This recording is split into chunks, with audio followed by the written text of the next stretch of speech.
The whole world seems like it's falling apart, and that's actually by design.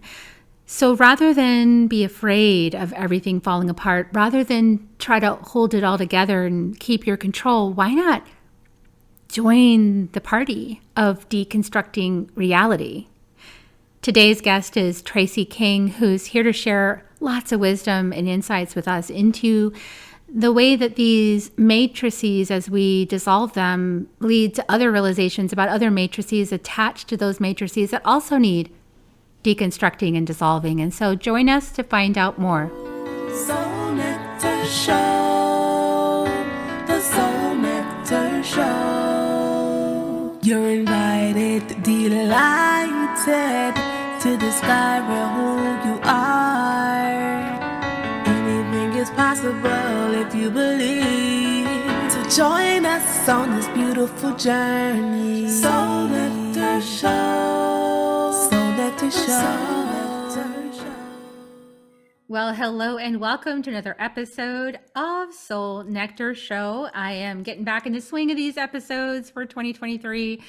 And after my sacred pause, I mentioned to you guys last week, and just really allowing myself to take a moment of breath because we are deconstructing so much reality. We are deconstructing everything we thought was true about our realities and realizing that so much of that was only true because we believed it, or because we bought into the structures, or because we were taught it, or because it was handed down generation after generation after generation after generation. Because it was handed down generation after generation after generation after generation, it was in our cells of our bodies. And now we're realizing, oh, just because the body holds all that information from my ancestral inheritance doesn't mean that it's true. It just means it has been true. And now I have this opportunity to deconstruct it even more and then give my body a new instruction that my body can now carry forward as true as me. And what do I want to experience? And what is more true than the last truth that I found before? And so as we go down, these spirals, these rabbit holes, these tunnels, these twists, these turns, these ideas, even every single one of these deconstructions ends up with like probably 1,000 little deconstructions inside the deconstruction, probably because it's a fractal universe, just guessing. And as we go down little spirals, there's more spirals that look exactly like those. And then we get to travel down those for a little while and find some more things. So how do we stay sane in all of this and keep deconstructing and maybe even build a new foundation for new earth, which is what we're supposedly doing, is like deconstructing the old and then heading into the nexus, the void, the space between the birth canal, basically like the womb. What are we birthing? And then it's coming down the canal, so what are we actually wanting to create? And I heard from somebody, because today is like March 7th, and this is going to go out this weekend, 2023. And apparently all these astrology people I've been listening to lately are saying, like, from now through, because we had this full moon today, it's a massive full moon. And from now for like the next 2 months, it's really important to be careful what you're calling into being with your words. Fuck. So what do we want to deconstruct, and what do we want to call in? Because apparently it's potent time for manifestation of new earth. So what a better person to have on my podcast today on this special full moon day than Tracy King from the Gritty Mystic. Welcome back, Tracy. I am so excited to be here. Good to see you. Oh, I'm excited to go down some rabbit tunnels with you. So Tracy, you guys, she's been on the podcast before, and the other episode is called The Gritty Mystic. So not too hard to find, guys, but I will put a link in the show notes just so you can find it. But just in case you forgot, she's an intuitive channel and transformational teacher. And she holds space for illuminating conversations like Soul Nectar Show for personal development that inspires divine breakthroughs. And her guests offer tips, tools, and techniques for becoming the most powerful and authentic you. And how do we do that? By deconstructing the not you. So we're going to have a conversation about that today, because we were like, what should we talk about? What's up? What's in the space? Isn't this juicy, Tracy, already? So juicy. There's so much. Oh, where do we begin? What's the doorway? Yeah.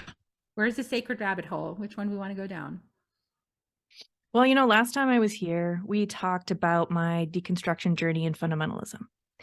And I was sharing with you that as I moved through that journey and got deeper and deeper and essentially freer and freer, I realized that that was like leg one for me, because that's not the only structure I had been indoctrinated into. Indoctrination isn't just for religion, peoples. Oh my gosh. Religion is not the only way we've been indoctrinated? I know. How else? How else, Tracy? What did you find underneath the deconstruction of your Christian experience? Well, I mean, as you dig into that process and realizing deconstruction is a questioning, a critical thinking lens on any structure so that you can evaluate, is this actually true? Is this for me or is it not? I'm going to set this aside. And then you're able to reconstruct what is wholesome, what is in alignment, what is supportive to you and who you are, your truth. Well, as I began to pull all of this apart, I just realized how intertwined that religion, that point of view, that frame is with patriarchy, is with predatory capitalism, is with misogyny and all forms of othering. Essentially, fundamentalism is an othering institution. It defines who's in and who's out. And othering is inherently violent.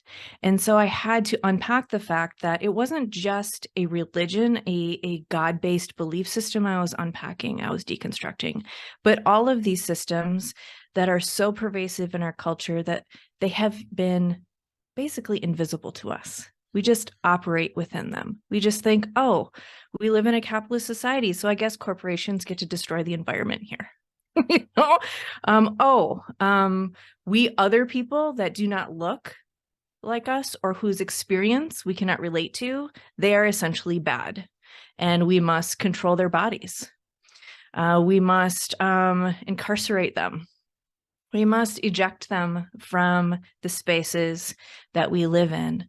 And just realizing that there's so many more, as you said, spiral journeys in order to unpack what we have shoved into our subconscious, but those beliefs drive our behaviors. And when we see the disruption, when just look out your window, if you listen to any news, if it pops up on your feed, all of that disruption is a mirror to us of what wants to be seen and healed right now.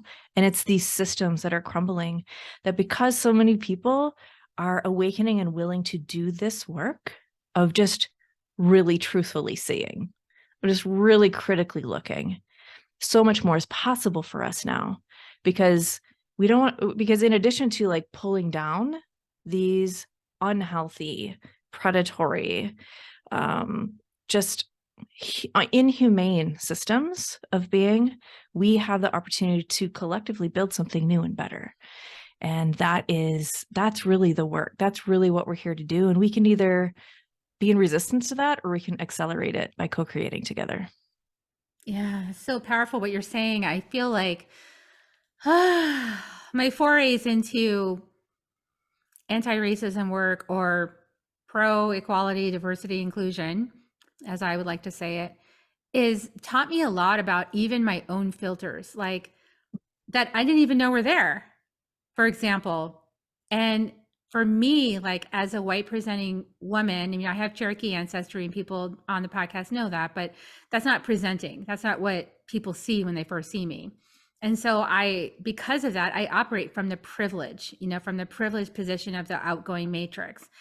And what's interesting is that as part of that privilege matrix is this conditioning that says that my voice needs to be heard and respected, and everything out there that's happening is happening about me in some way.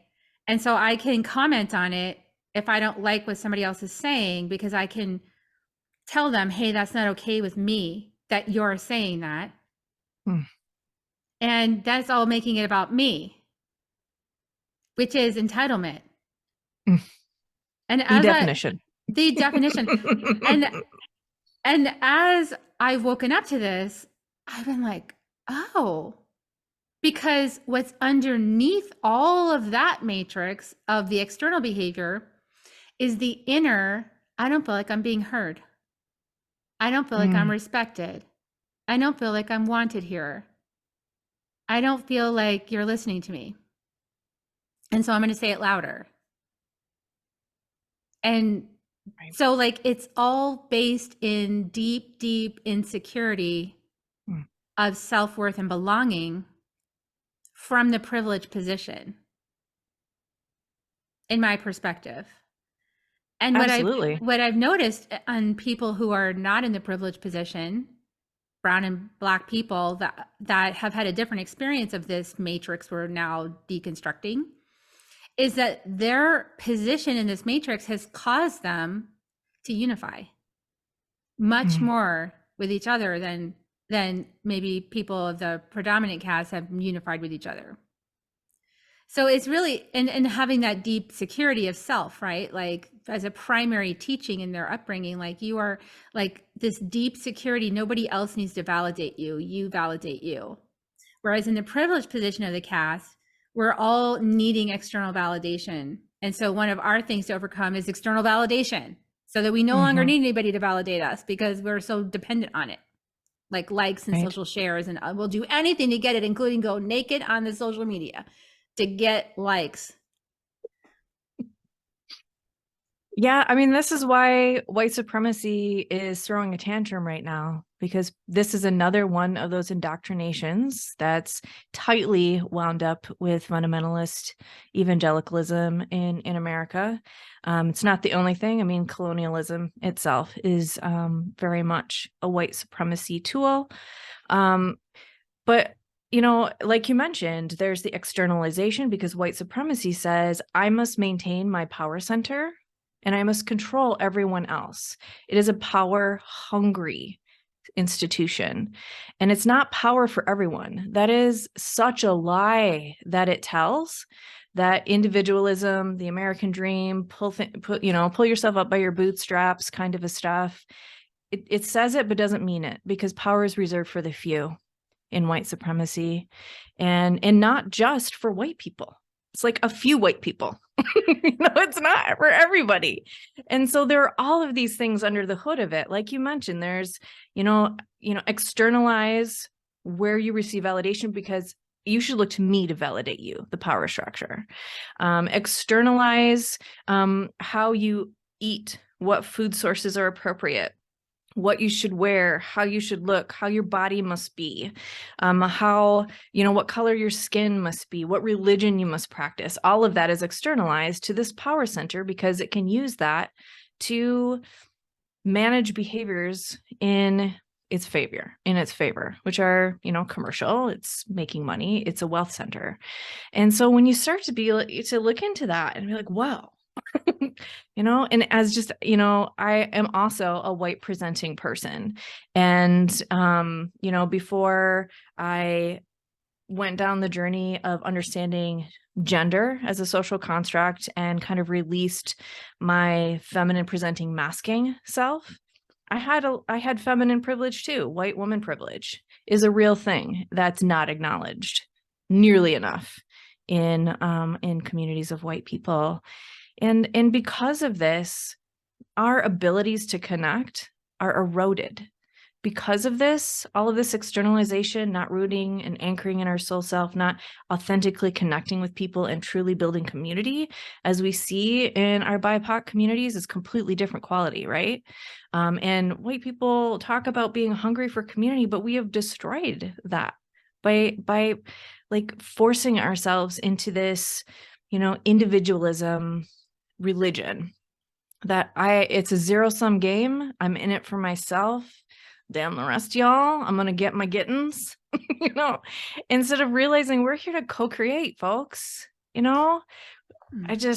There's so much there. Let everybody take a breath. Here we go.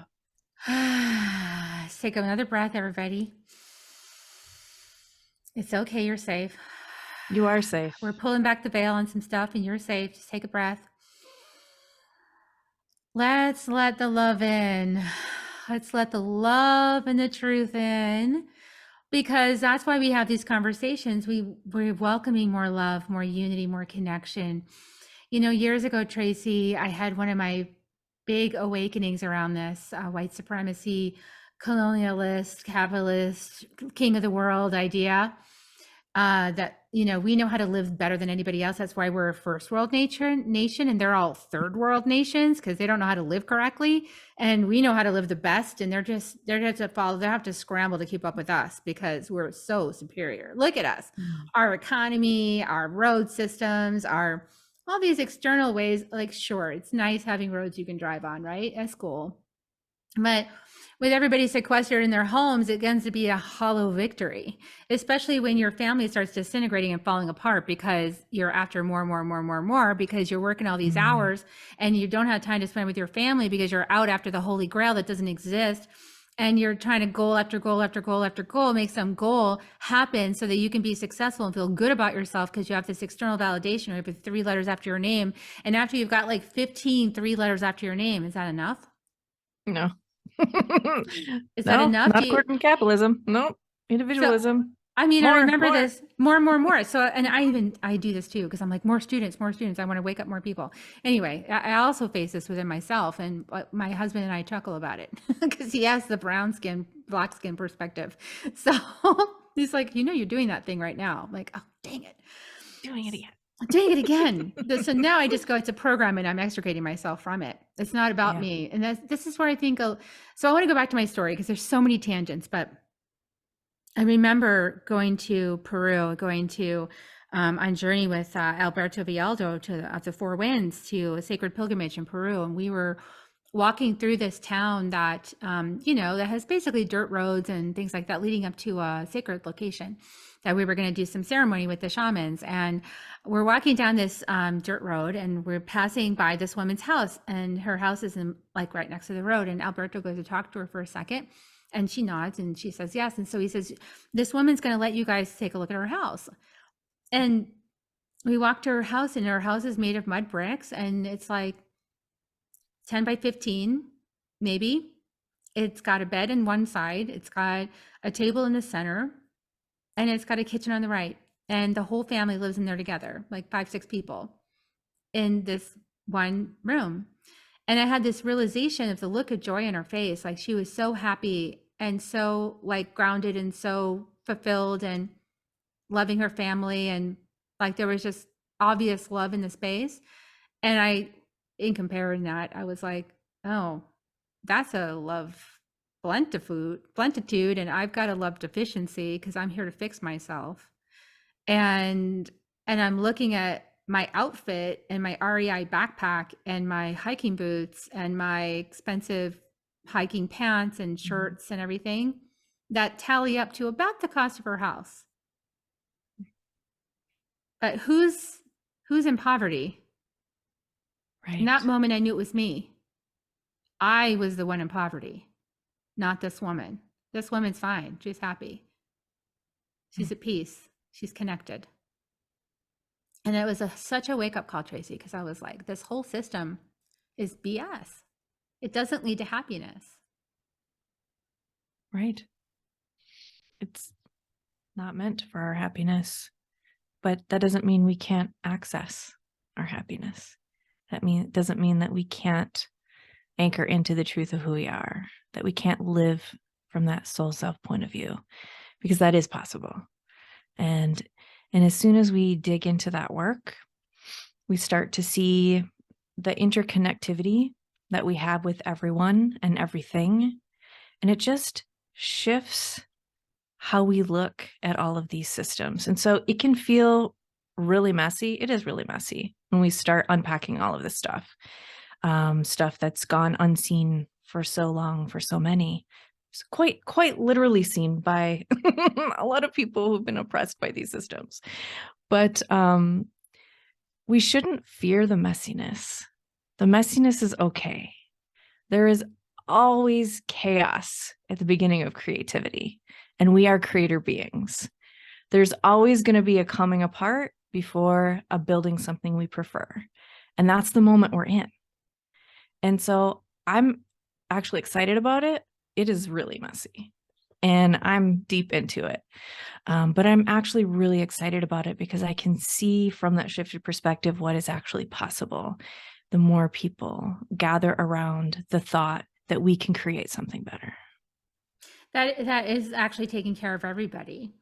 And Yes. not just flip the matrix and have, because this is the great fear of white people, right? It's like, oh no, the black and brown people are going to outnumber the white people now, and then they're going to do the same thing to us that we did to them.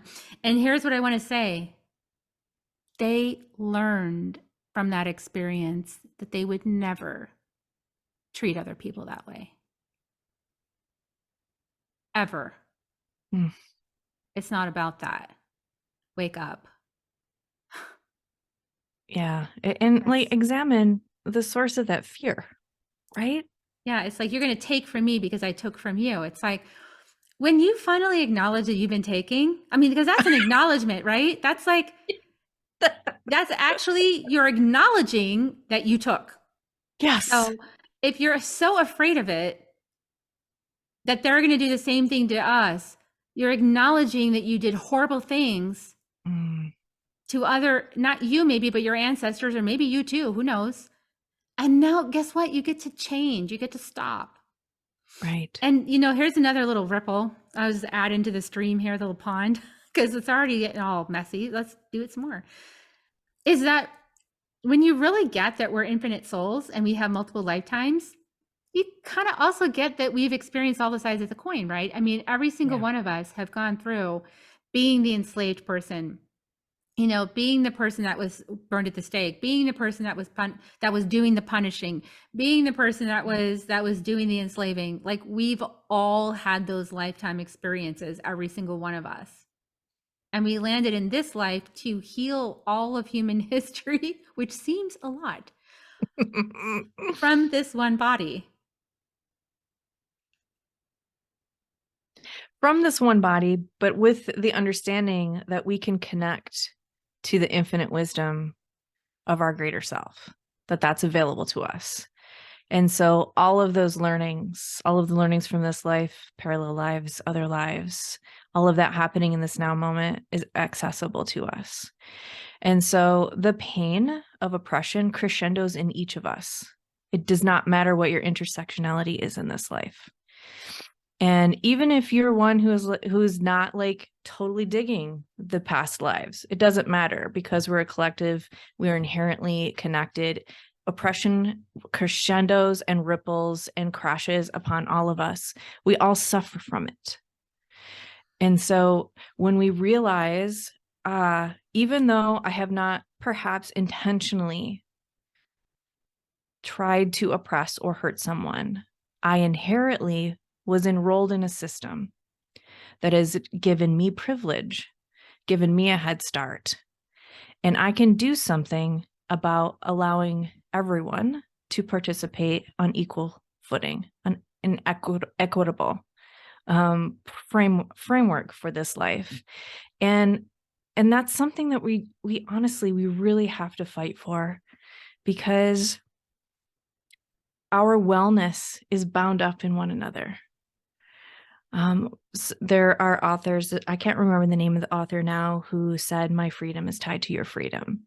But if we just, if we don't even go that big, we're not even thinking about freedom, we're just thinking about my well-being.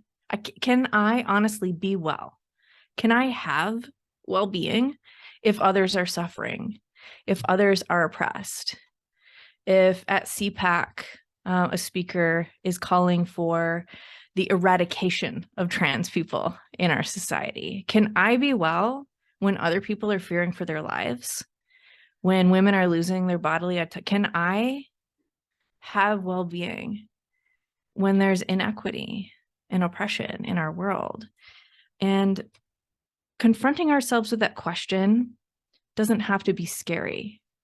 Be empowered in the asking of hard questions, because questions are doorways into new ways of being. And it's okay if we don't have all of the answers right away. It's okay for us to not understand every single piece and part of it. But we all play a role in how these systems play out for our collective. And so it's, If you can't tell, I'm passionate about it. Yeah, no, Because me we're too. at a turning point, right? Yeah, we are. We're at this we're building new earth one step at a time, one choice at a time, one decision at a time, one realization at a time.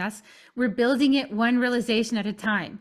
And Yeah. so each one of us is integral to the building of new earth. And we're not simply going to do some, well, let's just say we got to go all the way.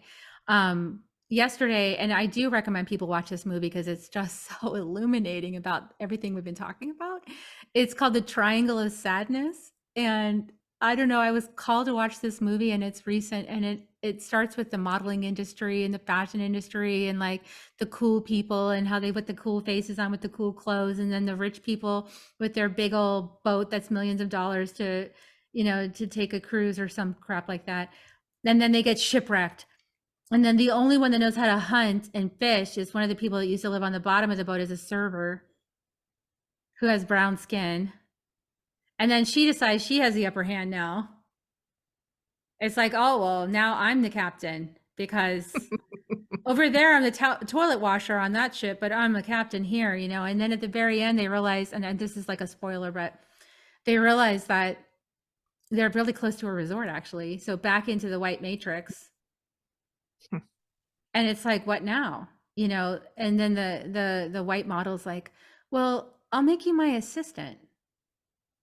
Oh, That's not the point.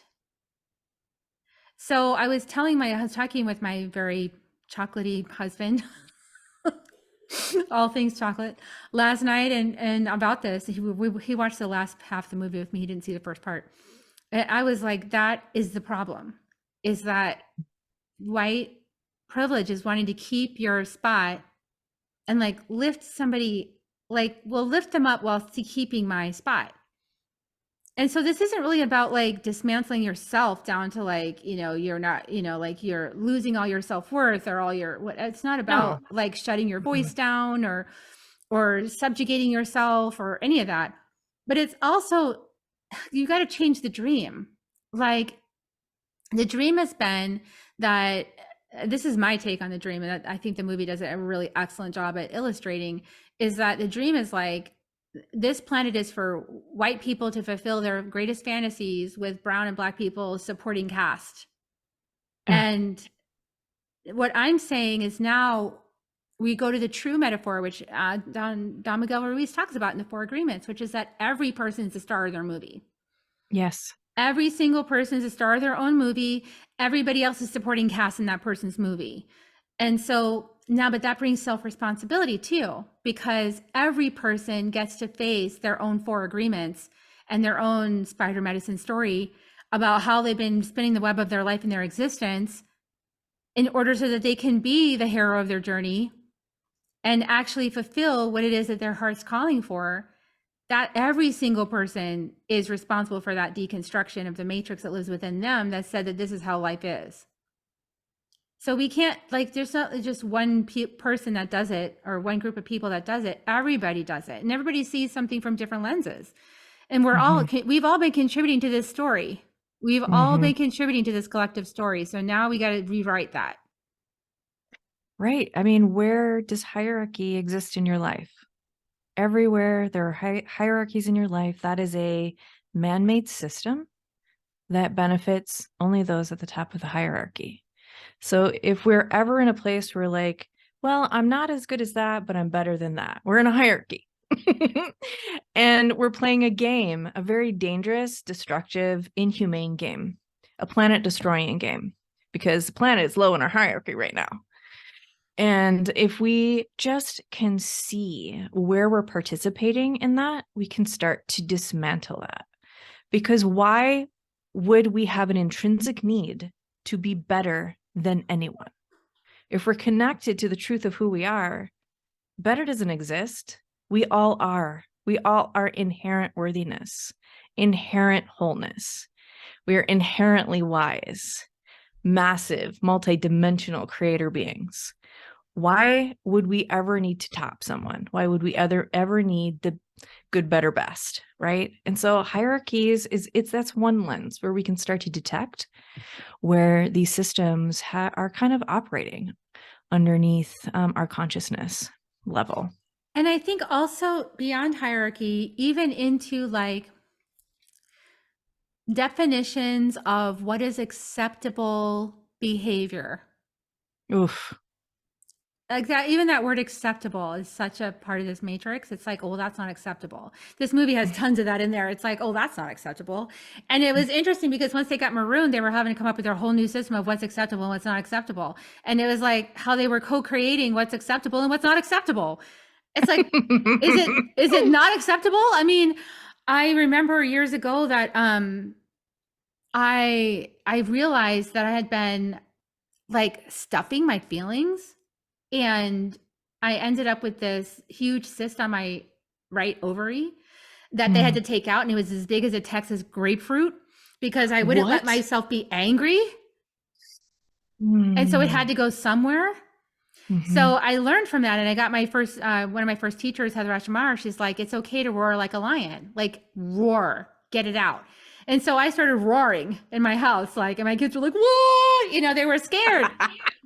But I told them, I said, I'm only getting the energy out because I'm feeling so angry, and I just need to get the energy out rather than like project it on anybody. I just want to roar. And now my kid learned that. And so now he's in an apartment situation, and he was doing it. And now they're like, he's like, I'm not doing anything wrong, Mom. And I'm like, oh God, how can I explain this to you? No, you're not.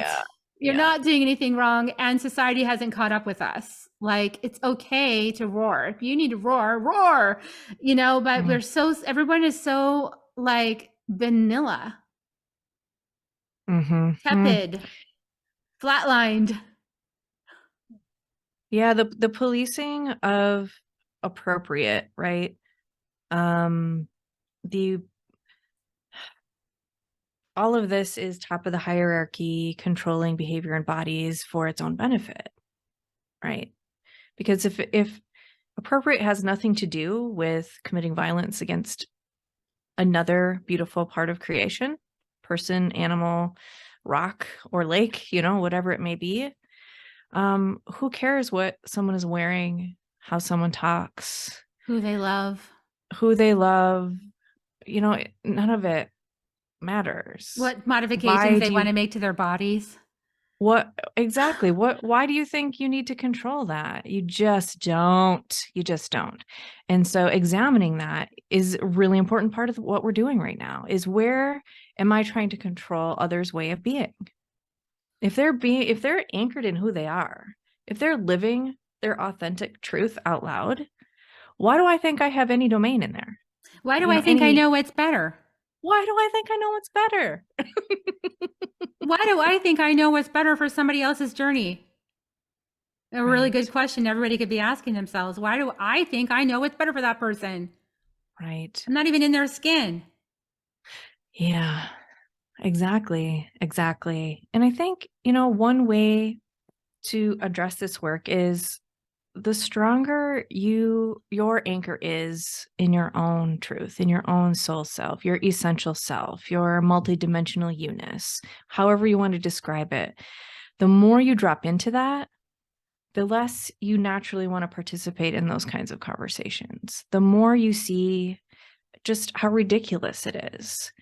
And the more we transform ourselves in that way, from living from that centeredness, the more people around us transform too. They just can't not, because there's something so qualitatively different about a person who is just anchored in that truth of who they are and operating from that space without all of the shoulds and I have to conform in all of these different ways in order to get the likes, as you said, to be appropriate, quote unquote, to fit whatever norms. What's normal? Who's defining Someone define what's that normal? for you. I mean, exactly. who is the expert on normal? Exactly. It doesn't exist. It doesn't. And if it did, we're changing it, right? Because normal up until now has meant a lot of people being disenfranchised from who they're authentically called to be. Exactly. And just, you know, taking this from the neurodivergent point of view, There's a huge conversation happening right now around just how research has failed people who are neurodivergent. And the neurodivergent umbrella includes people with autism, ADHD, dyslexia, Tourette's. Sometimes people include epilepsy, people with complex post-traumatic stress disorder. There's a lot of people that fall under the umbrella of neurodivergent, which is they have a more highly sensitive nervous system and highly connected brain. It's different brain, different neurostructure. And neurodiverse people represent about 20 to 30% of the population. And yet the other 70, 80% of the population has designed a world that is incongruent with a neurodivergent person's way of being. And so neurodivergent people are just people. They aren't disabled people, but the environment that does not allow them to be who they are is disabling. And this is just one way to look at this problem that we have when someone defines how everyone has to be.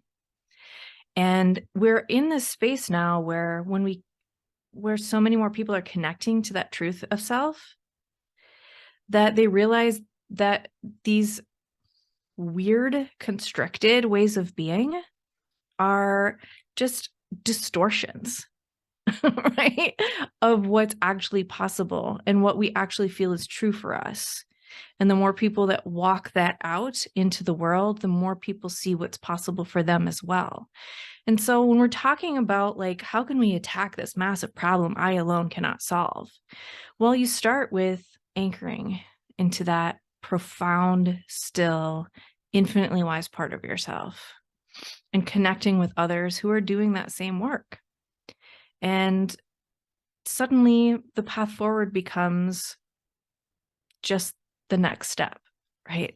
It becomes a way of seeing and being that is inclusive and believes in everyone's inherent wholeness. Yeah, and that is respectful of the person being inherently designed that way, and there's nothing wrong. It doesn't need to be fixed, and it doesn't need to be medicated. Right. You know, to make them shut them off from their true nature, so that everybody, the 80%, can feel more comfortable. That's what it's about. That's what medication is about. It's about comforting everybody else.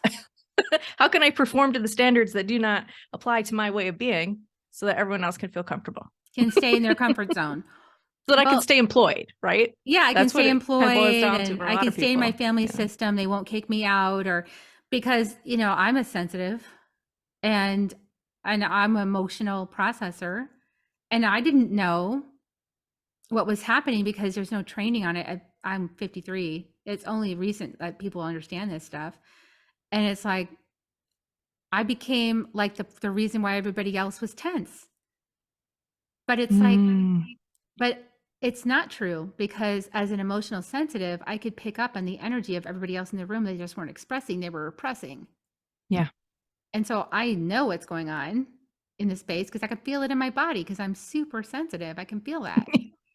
Yeah. And if you don't have a way to express it, you get sick. Like I got sick having that, you know, cyst on my ovary that could have killed me, because there was no training about how to help for people that are sensitive at that time. You know, but this is all part of the second wave, right? It's part of the first wave and the second wave, because we're changing the model. We're having a more sensitive human being that is able to feel, perceive, interact with life in a different way, sense, and not all just mental. Eagle and the condor, right? Like not just mental. We're moving beyond mental. So all the humans that are like mental design are probably just like, I don't even know how to relate to this because I'm not having that experience. That's okay. We are, and we're proliferating. So the planet is going to change. We're having a new model. This is the new model. It's the feeling, sensing, divine inner being model that's coming in. Yeah, for sure. The amount of people who are expressing, connecting with, growing into, leaning into that sensitivity is really important. I think ultimately the wisdom, the knowing and thinking can integrate with the sensing, because the sensing is it's additional data. There's so much additional data that we just aren't paying attention to because we can't see it with our two eyeballs because it's not in a book or on a web page. But plus, because it was cut off, right, by the church, back to the Yes, church.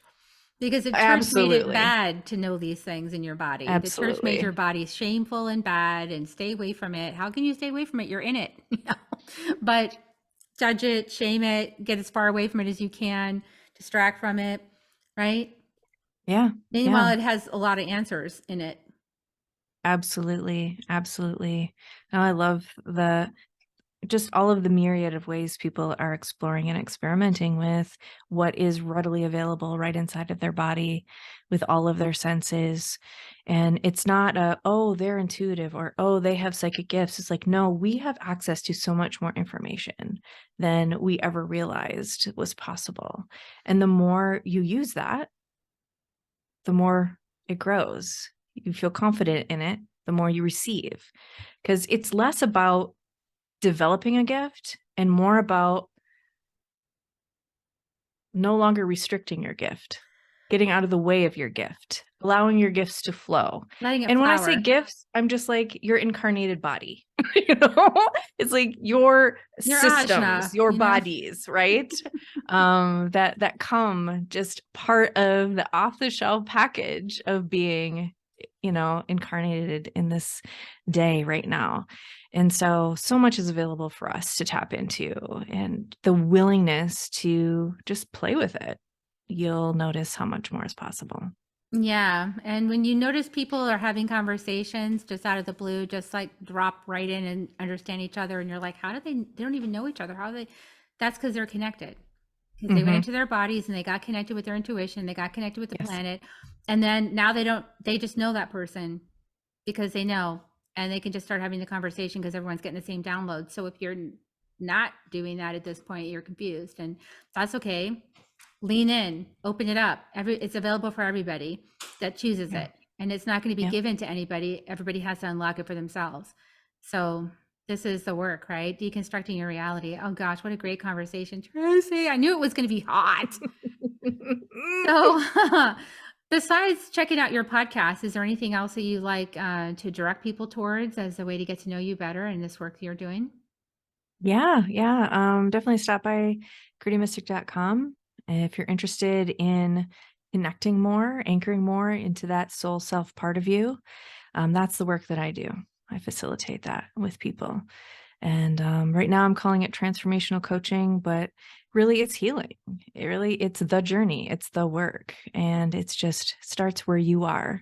And so I'm just really excited to partner with people in that way. Well, you're an awesome individual. I always loved you since the first moment I met you. So so glad, soul sister. So if you guys really liked this episode, please share it out, with anyone that you feel would benefit from it or be open to it. And like, share, subscribe, all the good things so we get the message out there. And I'm just gonna, just one more plug for you guys. My new book is coming out, Inner Medicine, Becoming One with Mother Earth for the Survival of Humanity. It's coming out on April 22nd, Earth Day. So check out my website on that one, carriehummingbird.com/inner medicine, and, get your pre-order.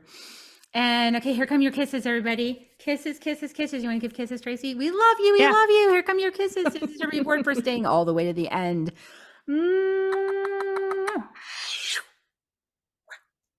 We love you. We'll see you next time on Soul Nectar Show. Bye for now. If you found even one gold nugget in this episode of Soul Nectar Show, will you do us a favor? Will you subscribe, like, and share this episode? Maybe even write a comment and let us know what you thought about it. We really, really want to engage with you at a much deeper level. Let's be part of community together. Have a great week, everyone. Bye for now. To dive in deeper to nourishing conversation, visit soulnectar.show. Soul Nectar Show. Awaken, awake, Nectar Show. Take a sip from the drip of nectar, from the source of who you are.